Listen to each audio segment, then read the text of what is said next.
Guys, ngiyakhumbula mos uba ndandithe ndizonenzela i-part 3 omento. Okay, akho problem.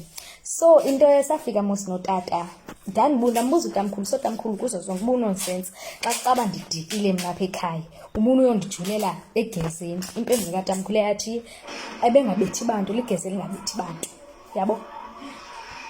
Ndabe ndicimba ke mna kutata lamini uzohamba azothetha notamkhulu kuba savele safike khona, kanti wavele wahamba uyozilalela, wavuka ekuseni wabiza imithingi yefemeli yakhe yonke, yabo.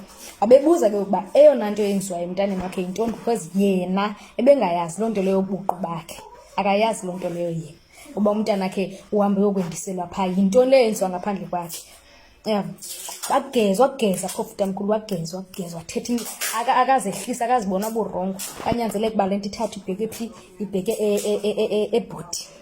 ebhodini, yabeka ilali ke ngoku ebhodini, yava. Ilali yadicide uba mayithethwe njengefemeli le nto lena, ingasiwa amapoliseni, yava.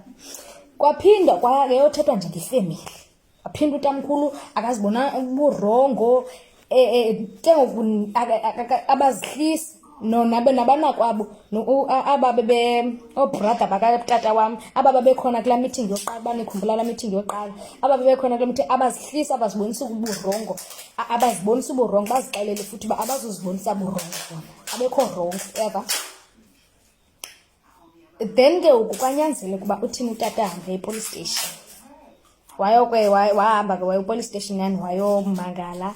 Xa ebuye epolice station kwathiwa makubuye namapolisa. Xa efika amapolisa, afika utamkhulu umuntu omdala, kwathiwa asizukwazi umbamba lo mntu mdala, bendicebisa uba masibe khona.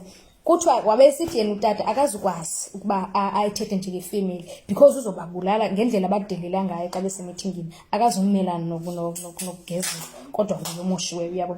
Wabesithi hayi sizobe sikhona nathi, siyakucela kathini. Wabebona ke unayo utamkhulu uba le nto iba serious, wavuma, wathetha, waxolisa. Uxolo lwakho lwalungawengalumini ke. Kwathiwa ke ukuba okay, as ifemeli, ifemeli yayikhona nayo, kwawesithiwa bona utamkhulu uzobhatala igusha ngale nto yenzileyo, uyava, igusha eziyi-2 phofu.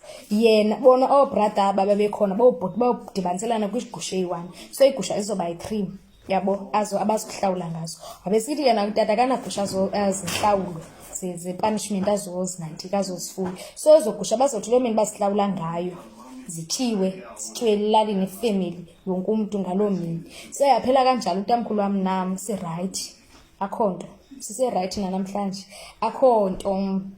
But yena ndiyamazi nomrhobhulo wemali, soze ndimthembe naninanga ndithengisa nasemanayijeriya.